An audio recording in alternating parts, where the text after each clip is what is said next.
Sabido es de la crisis energética que vivimos en nuestro país durante largo tiempo. Y hoy una de las bases del viaje del presidente Mauricio Macri a los Estados Unidos fue Vaca Muerta. Y Vaca Muerta pareciera ser la madre de todas las soluciones en nuestro país. Bueno, y esta es la duda, ¿no?, de lo que veníamos y el futuro que tenemos de acuerdo a esta perspectiva. Emilio Put, gracias por haber venido. Un gusto, Jorge. Emilio, ¿es así? ¿Es la madre de todas las soluciones? No, siempre nos vamos a los extremos, ¿no? Ya en el 2011, cuando se empezó a hablar de Vaca Muerta, parecía que era la panacea. Todos los políticos contentos porque decían vamos a tener de dónde sacar plata para seguir gastando alegremente. Y son procesos que llevan su tiempo, ¿no? Y sobre todo, en nuestro caso, mucho más porque hemos hecho las cosas mal en el pasado y hemos perdido la confianza del mundo, sobre todo del sector inversor. Vaca Muerta es un yacimiento excepcional, ¿no? Es una de esas bendiciones del cielo como recibimos Loma de la Lata hace 40 años. Lo que sucede es que hacen falta muchas inversiones y mucha tecnología. Pero podemos decir, yo diría con cierto orgullo, que Argentina, después de Estados Unidos, es el único que ha hecho avances concretos en producir y en explorar Vaca Muerta. Para que se entienda, Vaca Muerta produce petróleo y gas como cualquier otro yacimiento, pero la forma de extraerlo y dónde está incluido hace que se lo llame no convencional. Por ejemplo, es una roca generadora de petróleo y gas, una roca, porque a veces llevo una muestra hacia alumnos o a gente, y es una piedra negra maciza, ¿no? Es una roca que tiene 30.000 kilómetros cuadrados de superficie, más o menos un espesor de 300 metros, y que está enterrada a 3.000 metros de profundidad. O sea, 3 kilómetros, 30 cuadras abajo, ¿sí? Y que la forma más efectiva y productiva de sacar petróleo de ahí es llegar hasta los 3.000 metros, avanzar un poco más y después 90 grados empezar a avanzar horizontalmente. Imagínense la tecnología que es necesaria para, primero, perforar 3.000 metros, Seguro. Después doblar 90 grados y avanzar otros 3.000 metros horizontal. Una vez que está hecha la perforación horizontal, entonces hay que producir un ablandamiento, una ruptura de la roca alrededor del caño que está horizontal, y entonces se recurre a la fractura hidráulica, que es entrar agua con arena y con algunas otras sustancias a presión, y entonces rompe la roca alrededor de ese caño de 3 kilómetros a 3.000 metros de profundidad, y empieza a fluir el gas y el petróleo hacia la superficie. O sea, es una cosa compleja. ¿Y es un proceso, Emilio, que se hace a 3.000? Sí, y para más tener un poco más de idea de los avances tecnológicos, hay un pozo que hizo una empresa que avanzó horizontalmente a 3.000 metros de profundidad que se condujo desde Houston. Lo escuchaba el otro día justamente esto, Ah. y sería, bueno, esto es información y una parte didáctica que muchos no conocemos de este funcionamiento o explotación. ¿Cómo fue que se manejó la distancia? Bueno, acá YPF es el que más avances ha hecho. Se está produciendo el 4% del gas, ya sale de Vaca Muerta. Se han hecho 700 pozos desde que se descubrió Vaca Muerta. Ha invertido cerca de 7.000 millones de dólares hasta ahora. Este año son más de 2.000 millones de dólares asociados con Chevron, con Shell, con Dow, etcétera, empresas que se asocian con YPF. Shell está avanzando muchísimo, también tiene una parte de Vaca Muerta muy interesante, ExxonMobil también. Y lo que se ha logrado ahí es aporte de mucha tecnología. Por ejemplo, en YPF o en Shell está el pozo acá y a lo mejor las oficinas de control están a 10 kilómetros. Entonces ya directamente con tecnología digital se hacen comandos a distancia y hay un grupo de gente trabajando donde está el pozo, haciendo la perforación, pero todos los datos que se van obteniendo desde la cabeza del rotor del que está haciendo la perforación, se procesa esa información y se la manda en el mismo tiempo a la velocidad de la luz, ¿no? O sea, Sí. a la sala de comando. Entonces, que vaya a 10 kilómetros o que vaya a 10.000 kilómetros, yendo a 300.000 kilómetros por segundo la información, lo mismo. ¿No? Por eso no es... Pero fue una cosa que hicieron porque tenían allá datos, ¿no? Los de la empresa esta. Pero normalmente la sala de comandos de estas operaciones están ahí cerca de Añelo, cerca de Loma Campana, de la zona donde está el yacimiento. Pero no tiene nada que ver con las exploraciones y explotaciones tradicionales, ¿no? Y por eso es que se ha logrado, y que fue un leading case, llegar a un acuerdo con el sindicato y con las provincias y con las empresas, porque entendieron los líderes sindicales que no tiene nada que ver el trabajo que se hacía antes con el que se hace ahora, ¿no? Antes, que había un poquito de viento, paraban.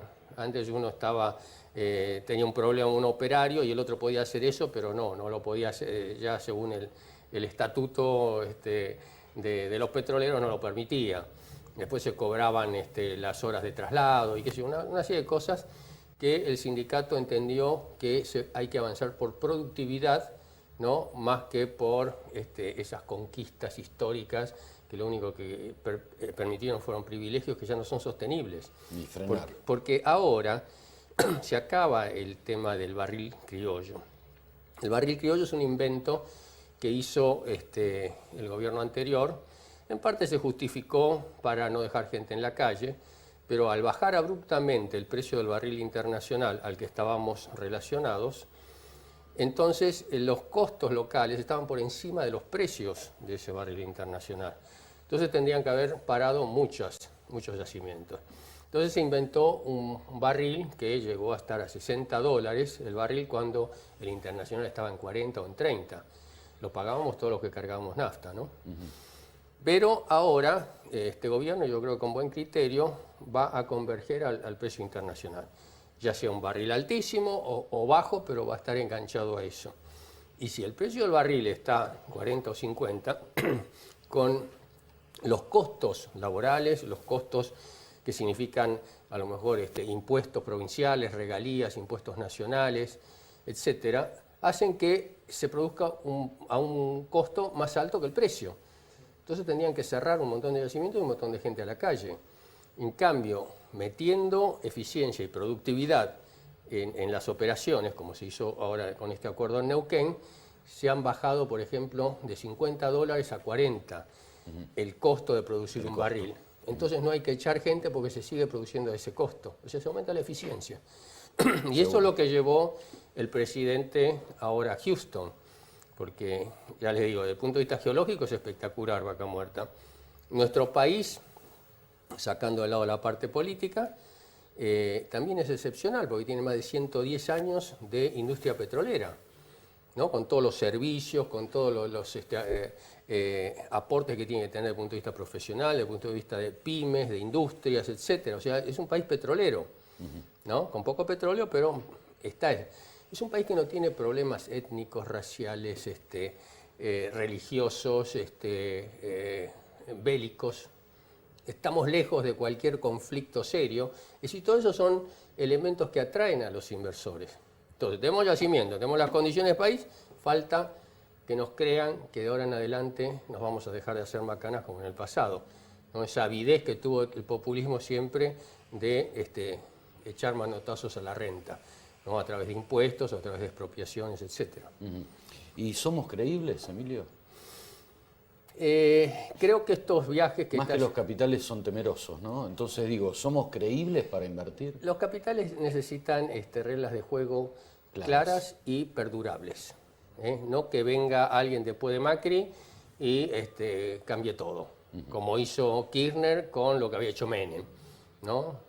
Recuerda que en el mismo partido político hubo un gobierno de Menem y uno de Kirchner. Seguro. El de Kirchner hizo 180 grados lo que había hecho Menem, lo dio vuelta. Entonces dicen, pero ¿cómo? El mismo país, el mismo partido político, y cambian las reglas de juego y dejan en la calle a un montón de gente que invirtió de buena ley, ¿no? Entonces eso creo que es la esencia de lo que está tratando de hacer el presidente, ¿no? Yendo afuera permanentemente, ¿no? Estuvo en Francia, estuvo en España, en Holanda, ahora está en Estados Unidos, va a ir a China dentro de 10 días, a Japón, decir muchachos, créannos que ahora vamos a hacer las cosas bien y ustedes van a poder hacer buenos negocios en la Argentina porque están dadas las condiciones. En esto, Emilio, hay muchos sectores que hablan de Vaca Muerta, bueno, como la madre de todas las batallas, y quieren cerrarlo, o sea, no abrirlo al mundo, a empresas en Estados Unidos o del país que fuere. ¿Cuál es el término medio en esto? O sea, abrirlo por la inversión o tenerlo con una tapa bajo 20 llaves. Voy a ser duro, es una estupidez pensar así. Vaca Muerta tiene un recurso de gas para 400 años de consumo actual de gas en la Argentina. Hay, yo diría, casi certeza de que antes que termine este siglo no se usa más ni gas, ni petróleo, ni naftas, nada que se queme de derivado del petróleo. ¿Por qué? Porque hay una presión internacional muy fuerte por el efecto que produce en el medio ambiente, son gases de efecto invernadero, tienen incidencia en el calentamiento global, etc.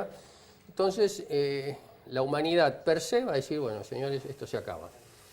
Y si digo fin de siglo, puede parecer mucho, pero en la historia de las naciones, no 70, 80 años no es nada. Y lo peor que nos podría pasar es querer atesorar algo que va a perder valor. A medida que baje la demanda, porque empiezan las renovables, empieza a bajar los costos del viento, o sea, las eólicas, la solar, la nuclear, etc., cada vez se va a demandar menos gas y petróleo, ¿no? Y entonces, ¿qué hacemos? Dentro de 20, 30 años, ahí con todo, Vaca Muerta lleno de cosas, atesorándolo para qué, si después no va a servir para nada. Seguro. Nuestras generaciones futuras no nos los van a perdonar. Entonces hay que sacar rápido y de la forma más eficiente todo lo que hay ahí. Cuando digo rápido, que dentro de 30, 40 años que quede seca Vaca Muerta. Y toda esa riqueza que genera, que para el Estado va en regalías, impuestos, trabajos, etcétera, tiene que pasar a ser inversión, no gasto corriente como es ahora. En estos momentos las regalías petroleras van para pagar sueldos. Y el espíritu de una regalía es cobrar un impuesto sobre algo que se va a acabar, de manera que cuando se acabe haya otra riqueza que lo reemplace. Seguro. Bueno, acá no está ocurriendo. Entonces imagínense que si se van a invertir, estoy calculando, entre 15 y 20 mil millones de dólares continuos durante décadas, con que eso deje un 20-30% para la parte del Estado. Si no hacemos bien las cosas, vamos a ser Libia, Nigeria o Venezuela. Seguro. Entonces, ojo con eso, ¿no? Porque el entusiasmo de los políticos es que vamos a gastar, tener a la gente contenta y ganar elecciones. Vamos a ir a una pausa, Emilio, pero dejamos una pregunta pendiente. ¿Cuál es el desafío hoy, al margen de Vaca Muerta, que tiene este gobierno de acuerdo al déficit que veníamos soportando en nuestro país? Okay. Pausa.